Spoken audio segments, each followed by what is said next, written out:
Hello friend, हमारी आज की कहानी है पति का दर्द। वाश बेसिन पर हाथ धोते हुए अपर्णा ने नर्स को आवाज़ दी, सुनीता, अब और कोई पेशेंट तो नहीं है ना? ओपीडी में नर्स बाहर से ही बोली, नहीं मैडम। अपर्णा ने एक गहरा सुकून का सांस लिया, जल्दी से तौलिए से हाथ पोंछे और पर्स से कार की चाबी निकाल तेजी से बाहर निकल गई। बाहर निकलते ही याद आया, अरे पर्स तो वहीं छूट गया। वापस लेने पहुंची तो देखा सुनीता किसी से फ़ोन पर रो रो कर बात कर रही है। प्लीज़ मेरी बात तो सुनो, आज पेशेंट बहुत थे इसलिए लेट हो गया, बस 10 मिनट में पहुंच जाऊंगी। अपर्णा को देखते ही सुनीता ने फ़ोन रख दिया और आंसू पोंछकर भागकर पर्स उठा लाई। सुनीता 1 हफ्ता पहले ही अपर्णा के पास नौकरी के लिए आई थी। दुबली पतली सावली मगर खूबसूरत सी लड़की, उम्र कोई 23-24 वर्ष, मांग में गहरा सिंदूर और माथे पर छोटी सी लाल बिंदी। क्वालिफाइड नर्स थी पर अभी ज़्यादा अनुभव नहीं था। डॉक्टर, प्लीज़ मुझे इस नौकरी की बहुत ज़रूरत है। अपर्णा ने गौर से उसके चेहरे को देखा।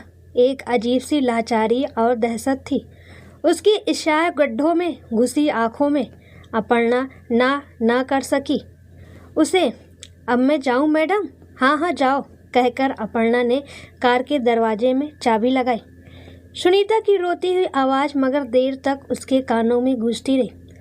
अगले दिन सुबह सुनीता थोड़ा लेट आई। मरीजों की भीड़ इतनी कि अपर्णा का सिर उठाने की फुर्सत भी न थी। अचानक स्टाफ नर्स दौड़ती हुई अपर्णा के कमरे में आई। मैडम जल्दी चलिए, सुनीता बेहोश होकर गिर पड़ी है। अपर्णा सीट से उठकर हाथ में स्टेथोस्कोप लिए भागी। उसके पहुंचने तक स्टाफ ने सुनीता को बेड पर लेटा दिया था। अपर्णा ने फौरन इमरजेंसी ट्रीटमेंट शुरू कर दिया। सुनीता का बदन आग जैसा तप रहा था। बेहोश सी वो लगातार बड़बड़ाई जा रही थी। मार दिया मैंने उसे, खत्म कर दिया। अपर्णा ने उसे कुछ इंजेक्शन दिए और स्टाफ को कहा, ठीक है सब कंट्रोल में है, तुम लोग जाओ अपनी अपनी ड्यूटी पर। सुनीता के पूरे बदन पर कई चोटें दिख रही थी। अपर्णा को कुछ ठीक नहीं लग रहा था, पर जब तक सुनीता होश में ना आ जाए तब तक पता करना भी मुश्किल था। यह तो पक्का था कि किसी ने उसे बेरहमी से पीटा था। मैडम पेशेंट की भीड़ बहुत होती जा रही है, आप आ रहे हैं? हाँ हाँ चलो। ड्यूटी डॉक्टर को कुछ हिदायत देकर अपर्णा चली गई। कुछ घंटे बाद ड्यूटी डॉक्टर ने अपर्णा को आकर बताया कि सुनीता को होश आ गया है। ओके तुम चलो, मैं आती हूँ। केस फाइल वगैरह सब ठीक से तैयार कर लो, मेडिको लीगल केस बनेगा शायद। अपर्णा को देखते ही सुनीता चीख चीख कर रोने लगी। मैडम मैंने उसे मार दिया, मुझे बचा लो मैडम। अपर्णा उसके पास बेड पर बैठ गई और प्यार से उसका हाथ पकड़कर बोली, मैं हूँ ना, तुम बिल्कुल चिंता ना करो। बताओ तो लेकिन हुआ क्या? सुनीता ने धीरे धीरे सब गिरहें खोलनी शुरू की। उसकी माँ एक सेक्स वर्कर थी। दिल्ली के कश्मीरी बाजार में उसका जन्म हुआ। रोज अपनी माँ को न जाने कितने आदमियों के साथ देखती थी। न जाने कौन उनमें से उसका पिता था। माँ की रंग बिरंगी साड़ी, चमकते हुए जेवर और लाल लाल लिपस्टिक उसे बेहद पसंद थी, मगर माँ उसे इन सब के पास भटकने भी ना देती। एक दिन की बात है मैडम, माँ से आँख बचा मैंने उनकी तरह लाल साड़ी पहनी और सज धज के तैयार हो उन्हीं की तरह बाहर बालकनी में बैठ गए। उस वक्त मेरी उम्र कोई 10 वर्ष के आसपास होगी। जैसे ही माँ की नज़र मुझ पे पड़ी, वो तो जैसे पागल हो गए। रोए जाए और मुझे पीटे जाए, चीख चीख कर मेरा बुरा हाल कर, पर माँ पर कोई असर नहीं। कमबख्त यहाँ रहेगी तो यही सीखेगी। कुछ दिन के बाद माँ ने मुझे झोले वाली दादी के साथ भेज दिया। अपर्णा ने उससे पूछा, झोले वाली दादी ये कौन है? सुनीता के चेहरे पर फीकी सी मुस्कुराहट आ गई। झोले वाली दादी बहुत अच्छी थी। वहाँ के सब बच्चों को प्यारी, हर वक्त उनके कंधे पर एक बैग लटकता रहता था जिसमें खूब सारी बच्चों की कहानी की किताबें, छोटे छोटे खिलौने और कई तरह की टॉफ़ियाँ। बहुत अच्छी थी वो। हम सब बच्चों को हर शाम 2 घंटे पढ़ाने आती थी वहाँ। एक गहरी सांस ले सुनीता जाने जहाँ खो गई। अपर्णा ने उसका सर सहलाते हुए फिर पूछा, अच्छा पर झोले वाली दादी कहाँ ले गई तुम्हें? सुनीता ने उठने की कोशिश की पर दर्द से करार उठी। अपर्णा ने स्टाफ नर्स को इशारा किया, उसे सहारा देकर बैठने आने को कहा। अच्छा आगे तो बताओ। दीदी मुझे अपने घर ले गई, पास के स्कूल में दाखिला कर दिया। वो अकेले रहती थी, सुबह ऑफिस में काम करती और शाम को पढ़ाती थी। जैसे मैंने बताया धीरे धीरे मेरा मन वहाँ लगने लगा और दादी की मदद से मैं आगे बढ़ती गई। शुरू में तो माँ की बहुत याद आती थी, पर माँ हर हफ्ते मिलने भी आती। पर जैसे जैसे बड़ी होती गई माँ के पेशे से घृणा होने लगी। मुझे शर्म आने लगी कि वो मेरी माँ है। माँ जैसे समझने लगी मेरे मन की बात, धीरे धीरे माँ ने आना कम कर दिया। मैं भी अपनी ज़िंदगी में रम गई। 12वीं पास कर मुझे नर्सिंग कॉलेज में एडमिशन मिल गया। वहाँ पर मेरी मुलाकात अजय से हुई। अजय कॉलेज में कैंटीन चलाता था।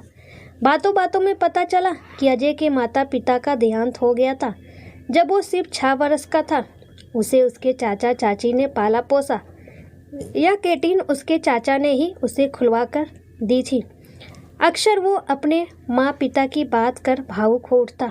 धीरे धीरे मुझे उससे हमदर्दी होने लगी। मैंने भी उसे अपनी सारी कहानी सच सच बता दी। इस तरह हम नज़दीक आते गए और फिर जिस दिन मेरा कोर्स खत्म हुआ उसने शादी का प्रस्ताव रख दिया। मना करने की कोई वजह ना थी। मैं तो यह सोचकर ही खुश थी कि सब कुछ जानने के बावजूद भी कोई मुझसे शादी करना चाहता है। हमने कोर्ट में शादी कर ली और दादी के घर से विदा हो मैं सुनहरे सपने संजोए एक नई जिंदगी की ओर चल पड़ी। अजय के घर पहुंची तो थोड़ी अटपटा लगा। 5 फीट की तंग अंधेरी सी गली जहां शायद कभी सूरज झांका भी ना होगा। दूसरी मंजिल पर एक 10 बाई 12 का कमरा, 1-2.5 फुट की रसोई और बाथरूम, ऐसे कि दरवाज़ा बंद करने के लिए दीवार से सटना पड़ता था। एक बार मन में आया भी कि उससे पूछूं कि कैंटीन से क्या इतनी कमाई ना थी कि एक ठीक ठाक कमरा ले सके। फिर सोचा शायद अकेले ही था, अब तक तो सोचा ही ना होगा। कोई नहीं, जब मुझे भी नौकरी मिल जाएगी तो कमाई बढ़ जाएगी, तब अच्छे से घर ले लेंगे। मैंने धीमे धीमे घर संभालना शुरू किया। घर के काम काज निपटा फिर मैं नौकरी की तलाश में निकल पड़ती। 1 महीना गुजर गया। अभी तक अजय ने मुझे कोई पैसे नहीं दिए थे खर्चे के लिए। शादी के समय दादी ने कुछ पैसे शगुन के तौर पर दिए थे, वही चल रहे थे। अपर्णा ने पूछा, क्यों? तुम तो खुद जानती थी कि उसकी कैंटीन अच्छी चलती है, फिर कभी सवाल क्यों नहीं किया? मुझे लगा कि शायद उससे बुरा लगे कि आते ही मैंने सवाल जवाब शुरू कर दिया। न जाने क्यों हर वक्त मुझे लगता था कि उसने मुझसे शादी कर मुझ पर बहुत एहसान किया है, वरना मुझ जैसी से कौन शादी करता। एक वेश्या की बेटी जिसे पता तक न था उसका बाप कौन है। अपर्णा ने देखा कि कुछ थकान सी आ गई है सुनीता के चेहरे पर। अच्छा अब तुम थोड़ा रेस्ट कर लो, फिर आगे सुनेंगे, कहकर अपर्णा उठने लगी, पर सुनीता ने हाथ पकड़ बैठा दिया। नहीं मैडम, फिर पता नहीं वक्त मिले ना मिले आपसे बात करने का। अपर्णा फिर ना बोल पाई और वापस बैठ गई। ओके मैं सुन रही हूँ, तुम बोलो। वक्त गुजरने लगा। शगुन के पैसे खत्म हो गए।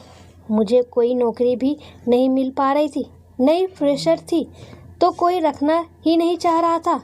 अजय का स्वभाव धीरे धीरे बदला हुआ लगने लगा मुझे। पैसे मांगती तो चिल्लाने लगता, कुछ पूछती तो जवाब नहीं देता। मैं फिर भी चुप रहती कि शायद कुछ काम की टेंशन होगी। फिर एक दिन मुझे पता चला कि यह कैंटीन उसकी थी ही नहीं, वो बस वहाँ काम करता था।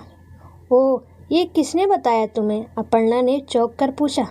खुद कैंटीन के मालिक ने, जब वो एक दिन अजय को ढूंढते हुए घर तक पहुँच गए, क्योंकि अजय कई दिन से काम पर नहीं आ रहा था। उस रात जब अजय घर आया तो मैंने हिम्मत कर पूछ ही लिया कि कैंटीन में कोई प्रॉब्लम तो नहीं है। बस मेरा ये पूछना था कि वो तो एकदम आग बबूला होकर गुस्से में चिल्लाने लगा, चीखते हुए कहने लगा कि तुम्हारी इतनी औकात हो गई कि मुझसे सवाल करो।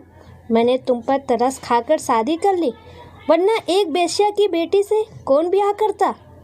मन किया बोल दूं, झूठ तो नहीं बोला तुम्हारी तरह, पर चुप रह गई। उसके बाद तो रोज की यही कहानी होने लगी। धीरे धीरे मुझे पता चला कि अजय को ड्रेस की आदत, तब मुझे समझ में आया कि उसके पैसे कहाँ जाते हैं। तो फिर तुमने क्या किया? जब पता चला तो क्या करती, कहाँ जाती? कोई था ही नहीं। दादी भी किसी सोशल प्रोजेक्ट के लिए कुछ साल के लिए अमेरिका जा चुकी थी, और माँ उनकी तो कई सालों से मैंने ही शुद्ध ना ली थी, इसलिए सब जानकर भी चुप रह गई। जो थोड़े बहुत गहने शादी के समय माँ ने दादी को भिजवाए थे, बस वही थे मेरे पास। उन्हीं को बेचकर कुछ दिन काम चलाया। कितने पैसे तो वो ऐसे ही छीन ले जाता, नहीं देती तो मार पीट के ले जाता। पर तुम तो खुद कमा कर खा सकती थी, छोड़कर भाग जाना चाहिए था, अपर्णा गुस्से से बोली। कई बार सोचा, मगर फिर लगता कि और कोई तो है ही नहीं, मेरा जैसा भी है पति तो है। बस यही सोचकर चुप रह जाती। जिस माँ को मैंने नीचा समझ कभी पूछा नहीं था, आज उसी की दी हुई अमानत मेरे काम आ रही थी। मगर ये पैसे भी कितने दिन चलते, खत्म होते देर ना लगी। पैसे ना दो तो मार खाओ, और पैसे दूँ तो कहाँ से? अपने स्वार्थ की खातिर जब उसी नीच माँ को ढूंढने पहुँची तो पता चला माँ अब ना नहीं रही।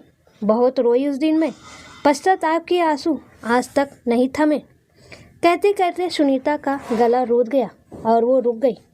अपर्णा ने उसे पानी का गिलास दिया और फिर बोली, अच्छा कल रात क्या हुआ था? मैडम, कल रात तो सब हद पार कर दी उसने। आपने फ़ोन पर रोते हुए सुना था ना मुझे? अजय का ही फ़ोन था। लेट होने की वजह से नाराज़ होकर खूब गाली गलौज कर रहा था। आप सामने थी इसलिए मैं चुप रह गई। जब घर पहुंची तो देखकर लगभग 40-45 बरस का एक काला मोटा सा आदमी आराम से पैर पसारे कुर्सी पे बैठा है। टेबल पर शराब की बोतल और 2 गिलास पड़े हैं। मैं उसे देखकर एकदम सकपका गई। अजय की तरफ देखा तो उसने मुझे रसोई में आने का इशारा किया। अंदर पहुंची तो हंसते हुए बोला कि तुम तैयार हो जाओ जल्दी से। मैं हैरान सी उसका मुंह ताकने लगी और पूछा, कहाँ जा रहे हैं हम? उसने बोला, वहीं जहाँ से तुम आई हो। मैं फिर भी नहीं समझ पाई और उसका मुंह ताकने लगी। बिफर गया एकदम वो। ये पहला ग्राहक है तुम्हारा, 5,000 तय किए हैं। सोचो, ऐसे अगर 2-3 ग्राहक तुम निपटा दो रोज़ तो कितना आराम से रह लेंगे हम लोग। तुम्हारे तो खून में है ये धंधा। मैं कुछ नहीं बोली, चुप रही। बस रसोई से चाकू उठाकर बाहर निकल आई। वो मोटा मेरे हाथ में चाकू देखकर समझ गया और स्पीड से बाहर निकल गया। उसके जाते ही अजय ने लात घूंसे मार मार के बेहाल कर दिया। मैं चुप रही। हद है, अभी भी तुम चुप रही? पागल हो क्या? अपर्णा गुस्से से लगभग चीख पड़ी। हाँ मैडम, मैं चुप रही। वो मार मार के थक गया और लुढ़क गया वहीं ज़मीन पर। मैंने ज़मीन पर गिरा हुआ चाकू उठाया और बारंबार लगातार घोंप दिया उसके शरीर में। जितने घाव उसने आज तक मुझे दिए उसका हिसाब चुकता कर दिया। सुनीता फिर पागल की तरह चिल्लाने लगी। मार दिया मैंने उसे। चुप रही पर मार दिया, और मार कर भी चुप रही। अपर्णा ने उसे गले लगाकर शांत किया और स्टाफ नर्स को जल्दी से इंजेक्शन देने के लिए कहा। अपर्णा वहीं बैठी रही तब तक जब तक सुनीता इंजेक्शन के असर से सो नहीं गई। सुनीता, काश तुम चुप ना रही होती। सच में दोस्तों, आजकल लड़कियों को चुप रहना बिल्कुल नहीं चाहिए। अगर चुप रही तो ऐसे ही तो खेलते रहेंगे, या अंदर अंदर एक दिन खुद मर जाओगी।